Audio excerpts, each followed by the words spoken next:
My sister gaslit me for over a decade, convinced everyone I was unstable, and nearly wrecked my entire life.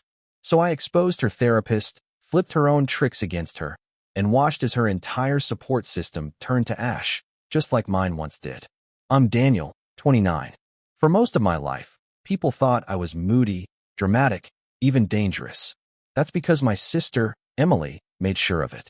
It all started when I was a kid, so let's dive into it. There's a special kind of hell reserved for people who grow up in households where truth doesn't matter. Only tone does. That was my childhood in a nutshell. If you cried too loudly, you were overreacting. If you didn't cry at all, you were suspicious. And if you had the nerve to call out your little sister for being manipulative, you were clearly unstable. Emily mastered the art of quiet chaos before she hit puberty. She could cry on command like it was a party trick. Full tears, red face, trembling hands, the works. The first time I remember her pulling it was when I was 9 and she was 7. She told our parents I threw away her art project. I hadn't even touched it.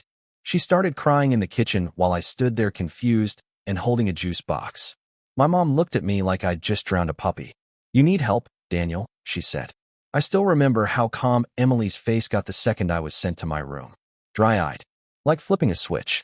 By the time we hit high school, I was a full-blown villain in the family narrative. Emily was the golden child, graceful, articulate, mature. I was moody, angry, too intense. She was the one who understood feelings. I was the one they talked about in hushed tones during dinner. The tipping point came when I was 15.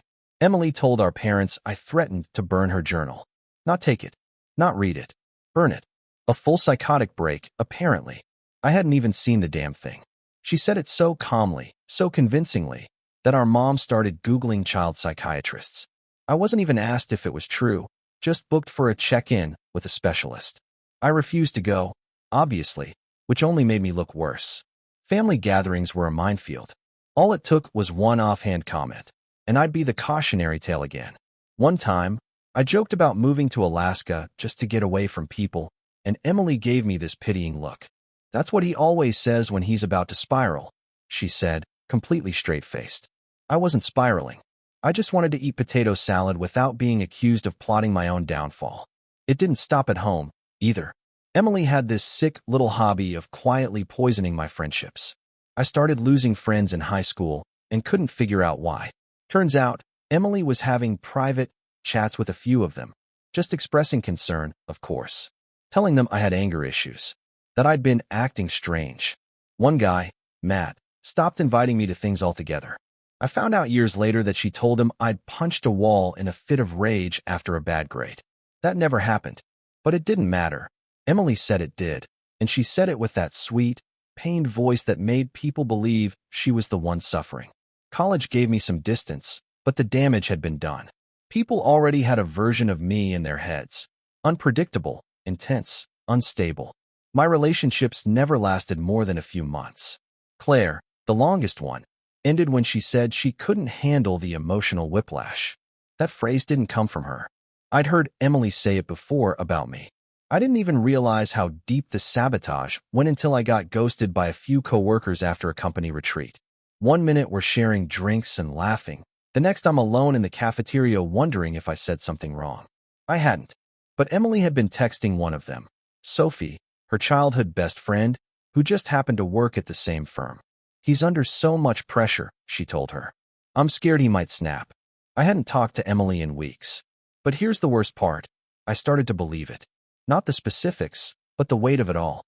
When enough people treat you like a walking red flag, you start checking yourself for stripes. I began doubting my reactions, censoring my own thoughts, and flinching at my own emotions. Emily didn't need to scream or lie blatantly. She just told stories. Warped little fragments of truth, salted with just enough reality to make them stick.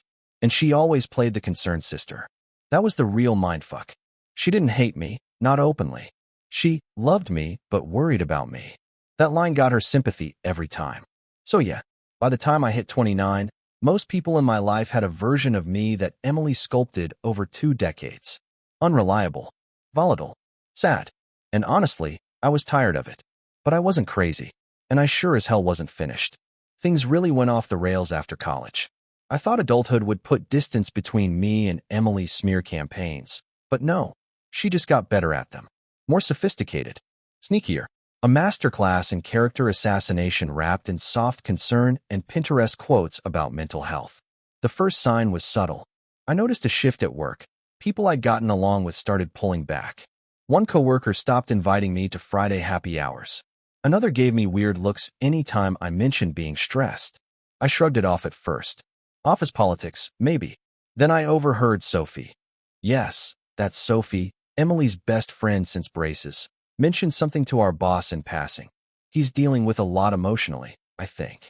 His sister's worried. I wanted to laugh. Emotionally? Worried? We hadn't spoken in 2 months, unless you count the one time she texted happy birthday with a gif of a cake that looked like it came from a funeral. The kicker came a week later. An email from HR titled Concerns. Apparently, someone submitted an anonymous complaint claiming I had emotional instability that may impact team morale. I stared at the screen for a full minute before rereading it. Emotional instability? I was boring. I was quiet. The most radical thing I'd done that month was microwave tuna in the office kitchen, and I already apologized for that. The evidence they referenced? A video clip from a party 2 years prior, where I was clearly drunk and ranting about how everyone's fake and I should have gone into freelance work. It was taken out of context. I'd just been dumped that night. And the only person who had that footage? Emily. She was there. She filmed it. I knew it had to be her, but she was always smart enough to never leave fingerprints. She didn't make obvious moves. She whispered things to people who already believed her tone. And if I confronted her, I'd be proving her point. Then came the moment that made me want to punch a wall, just to finally live up to the hype. I came home for a weekend to celebrate Mom's birthday. While helping with dinner, I heard Emily talking to Mom in the next room. Her voice was soft, perfectly measured. I just worry sometimes he's not okay. I mean, what if he hurts himself one day? It was like being slapped and gaslit in the same breath. She said it like she was reciting a prayer. I didn't even walk into the room. I just stood there, frozen, trying to figure out what the hell had happened to my life that I was now the family liability. Later that night, I checked my socials and saw Claire, my ex, had posted a vague mental health awareness story. You know the kind. Check on your strong friends. Some people wear smiles to cover their pain. Harmless enough, until I got added to a group chat she forgot to remove me from. It was her, Sophie, and Emily. Claire. He seemed fine when we dated, but I knew something was off. Like, really off. Sophie. He makes everyone uncomfortable now. Emily's a saint for still talking to him. Emily. I just want to help him. I don't think he knows how broken he is. I stared at that message like it had personally spat in my coffee. Broken? I wasn't broken. I was exhausted. And fed up. And apparently surrounded by people who preferred curated tragedy over truth. The promotion I was up for at work got delayed indefinitely. No one said it was related to the HR complaint, but come on. I could read between the lines. I was the guy who might unravel, who might lash out, who might bring down team morale. And no one promotes the maybe liability. I tried to salvage things. I went to HR, requested a formal review, even offered to take a voluntary mental wellness screening to clear my name. They said it wasn't necessary, but appreciated my proactive attitude. Which is corporate for, we're still watching you. At this point, I couldn't even trust my own reactions. If I snapped, I was proving them right. If I stayed calm, they saw it as eerie. One coworker actually asked me if I was meditating now, because apparently emotionally regulated just meant suspiciously quiet. I stopped going to family events. Stopped texting Sophie. Blocked Claire. I was trimming the fat from my life, but it felt like performing surgery on my own spine. Painful, isolating, necessary. And still, Emily thrived. She had the glow of a concerned sibling. Posted vague wellness stories. Wore soft knits. Attended therapy. Everyone loved her. I once heard someone call her an empath with boundaries. Meanwhile, I couldn't even get a second date without someone Googling me and getting some strange vibe they couldn't explain. But here's what Emily didn't know. She pushed too far. She could have kept it vague, kept her lies just under the surface, and I probably would have kept doubting myself for years. But she had to make me the cautionary tale, the maybe suicidal brother, the potential threat. That was her mistake. Because the second you make someone out to be a monster, you give them nothing left to lose. And monsters? They don't play nice. The unraveling started with one sentence. Not even from Emily, Sophie, of all people. At a family dinner, I almost skipped. She was 2 glasses of wine deep, swirling her third like it held secrets, when she leaned over to Emily and gushed, "Dr. Kendra is a genius. She lets you explore your truth without judgment, even when it's, kinda dark." Emily smiled.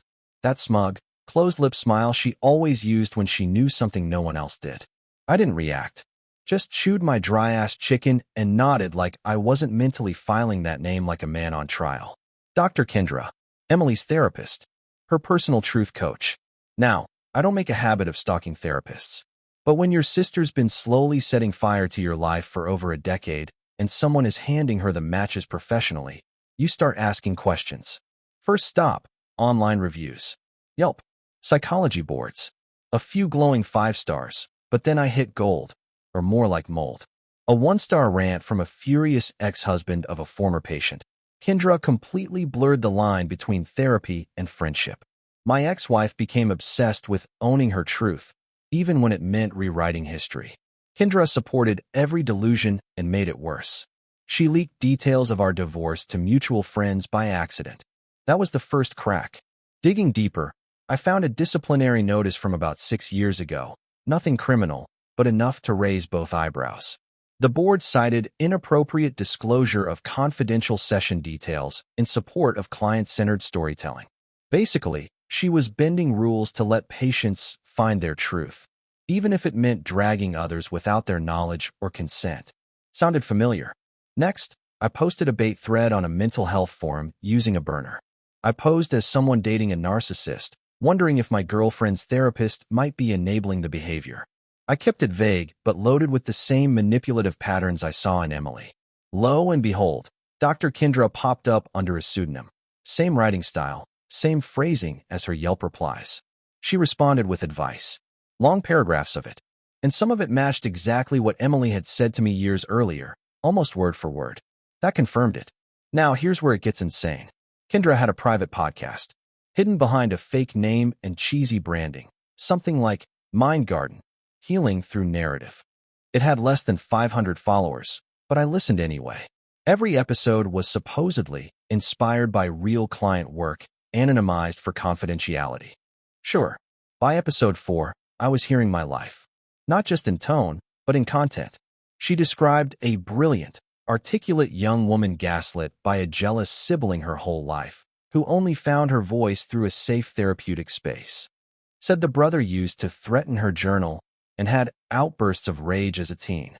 The same stories Emily used to tell. I sat there in the dark with my headphones on, jaw clenched so tight it clicked. She wasn't just enabling Emily, she was amplifying her, broadcasting her twisted version of our family as some uplifting healing journey. I needed more proof, so I crafted a little test. I created another burner, this time on Reddit. Posted a story in a mental health subtitled, "My therapist encouraged my sister to gaslight me. Help?" It was detailed, believable, and hit every note I knew would get Kendra's attention. I waited. For days later, she DM'd the account directly. Friendly tone. Empathic. Curious. Would love to hear more about your sister's situation, especially if she's working with someone who doesn't recognize manipulation as a trauma response. I couldn't believe it. She wasn't just replying, she was opening the door. I screen capped every message, every breach. Ethical lines, trampled. Then I went one step further. I booked a session, used a fake name, threw on some glasses, adjusted my voice slightly. Said I was a friend of a woman in therapy whose brother had started posting disturbing things online. I asked hypotheticals. Kendra answered them with stories. One in particular about Emily, not by name, but close enough. She even referred to the brother as volatile and emotionally confusing, probably narcissistic. She called me narcissistic. That was it. She crossed every boundary in the book. She gossiped about a client's family member to a total stranger, speculated on diagnoses, violated privacy, and the best part? It was all recorded. But I didn't want to nuke her. Not yet. That would have just made Emily look like the poor victim of an overzealous therapist. No, I needed the slow drip. The exposure that simmers and curdles. The kind that leaves a stain. So I built the frame. I took a clip of Emily's voice from an old family video. Clean audio where she says the phrase, "I know how to twist people's words if I have to." Ran it through a voice cloning AI.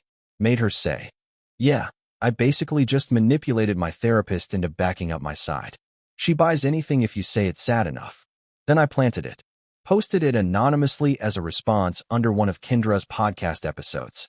"This sounds familiar," I wrote, with a fake username and a throwaway account. That was phase 1. Phase 2. Let the internet do what it does best. I didn't want revenge. I wanted correction. Reversal. I wanted the same feeling she gave me. Doubt. Isolation. The creeping sense that maybe she was the problem. I wanted Emily to feel the floor shift beneath her just once. And I wasn't done yet. Now that I had the bait laid out, it was time to hit where it hurt. Not Emily's life. Not her job. Not even her friend group. But her reputation. The thing she worshipped more than anything else. Her entire personality had been built around the image of being emotionally mature, calm, and rational. This strong empath with boundaries, act she used to cast herself as the saint in every story. That image was going to crack. The audio clip of Emily, the AI voice clone, circulated quietly at first. A few users on the subreddit commented, but nothing big. It wasn't supposed to go viral overnight. It just needed to exist, somewhere searchable. I left it alone and moved to the next piece. Kendra had already crossed lines. I just needed her to trip over her own behavior in public. So I started a second campaign, a follow-up Reddit thread under a different burner. This one is titled, "My Therapist Leaked Family Details on Her Podcast. Is This Normal?" I made it personal. Described everything she'd done, swapped names, changed timelines just enough to keep it from being legally bulletproof, but anyone who knew the podcast, or Emily, would connect the dots. The thread exploded. People were pissed. Therapists, survivors, and internet watchdogs with too much time on their hands.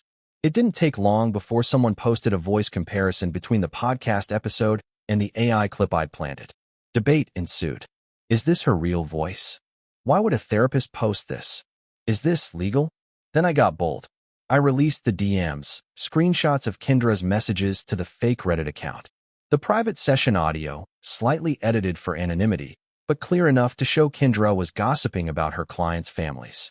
I packaged it all in a neat little Google Drive folder and sent it to 3 mental health YouTubers known for exposing unethical therapy practices. They bit hard. Meanwhile, I went to war on a different front. I created a third burner and reached out to Kendra again. This time, I said I was a close friend of the brother from her story. Claimed I recognized the podcast content and wanted to talk privately about it before taking action. She panicked. Tried to explain it was inspired by a composite of experiences, but I pressed. She got defensive, then apologetic, then said she needed to speak to legal.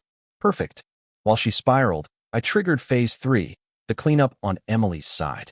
I messaged a few of her old friends, people who distanced themselves over the years but still followed her on social media. I didn't out myself, just sent them the Reddit link, the podcast episode, and a casual, "Hey, doesn't this sound familiar?" Turns out people don't like finding out they were part of a healing narrative without consent. But I saved the best for last, a video. Not some messy rant. Not an emotional cry for help thing. A clean, professional-looking, almost boringly calm video titled, "Setting the Record Straight." No flashy edits, no background music. Just me, sitting at a desk, walking through the years of slow, psychological sabotage. I included screenshots of group chats showing Emily and Claire gossiping behind my back, emails from HR referencing anonymous complaints, a side-by-side comparison of Emily's words and texts and phrases Kendra repeated on her podcast, the Reddit threads, a clipped version of Kendra's audio, and finally, the AI voice of Emily, followed by the original source it was cloned from. I never claimed it was proof of a crime. I just told a story, my story, and let viewers make their own conclusions. That was the kill shot. Within 48 hours, the video was trending on TikTok's mental health side. Not viral by mainstream standards, but enough that Emily noticed. She blocked me on everything, which only confirmed what people already suspected. Then, predictably, she panicked. She went live, hair unbrushed, pacing in her bedroom, ranting to her followers about harassment and deep fake abuse. But the comments weren't buying it. She got her own facts wrong, lied about timelines, tried to deny the podcast was ever real, while people were literally screen recording it in real time. One user posted, "Girl, your voice matches the clip. You're cooked." Another wrote, "So your therapist just magically guessed the exact thing your brother says you accused him of?" Okay. Kendra tried a damage control post on her podcast channel, claiming all episodes were pulled for privacy evaluation. Within 2 days, the entire account was deleted. Then came the statement from her licensing board. "We are aware of recent allegations and are reviewing professional conduct violations related to confidentiality." Translation: she was screwed. And Emily? Well, Emily stopped posting. No more quotes. No more sad-eyed selfies. Her follower count dropped. Sophie ghosted her completely.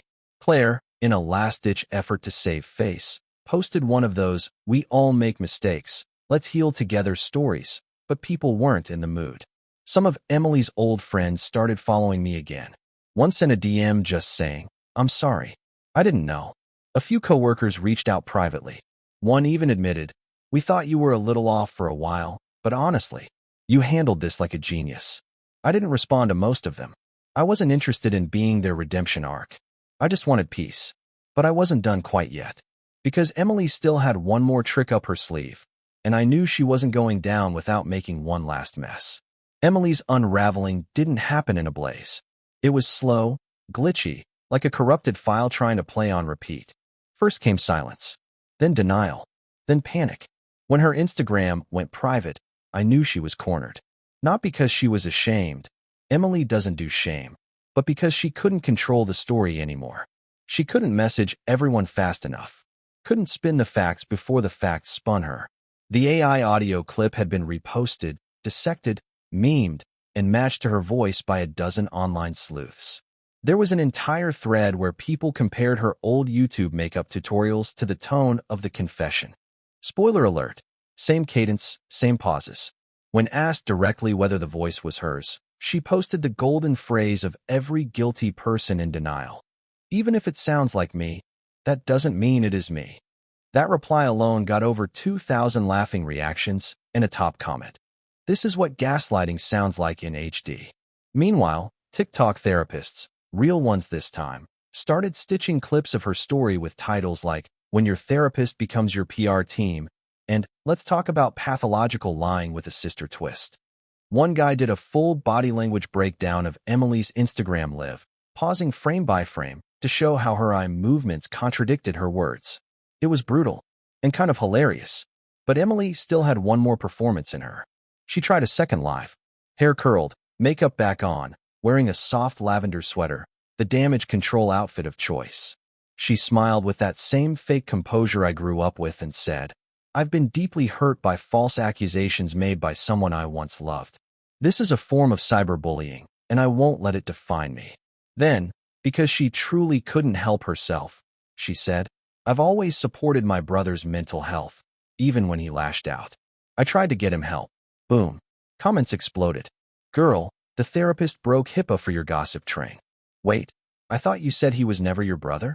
You supported him by lying to his coworkers and ex?" That kind of support. She ended the live mid-sentence after a particularly savage comment that just said, "Post the receipts or stop talking." She didn't post anything after that. Meanwhile, Kendra vanished. No podcast. No online presence. Her practice listed a vague, on indefinite hiatus message. A Reddit post by a former client claimed she was under review by the licensing board and might lose her credentials.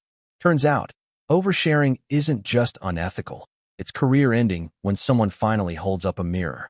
I watched it all unfold from the sidelines, calmly, like someone watching their former bully get kicked out of their own pity party. No fanfare, no victory dance, just quiet satisfaction. Then came the DMs. One from Sophie. "I feel like I owe you an apology. She lied to all of us." Another from Claire, whom I thought I'd blocked. "I believed her. I feel sick about it. You didn't deserve any of it." A cousin I hadn't seen in 5 years messaged, "Wish we'd known. You always seemed chill," but Emily made us second-guess everything.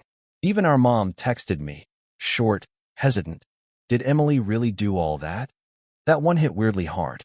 Not because I cared about her validation at this point, but because it showed the cracks had finally reached the family walls. Emily's biggest fortress, Parental denial. I didn't reply right away. I let it sit. Let her sit with it. A week later, I uploaded one final video. What happened to Emily? No theatrics. Just a clear walkthrough of the manipulation, the therapist's misconduct, and the social consequences. I made sure to clarify that I never wanted her to be destroyed. I just wanted to stop bleeding from wounds she kept pretending didn't exist. I wanted her version of me to die, not her reputation, but if they were one and the same, that wasn't my fault. That video went viral in a different way. Not explosive views, just thousands of thoughtful comments.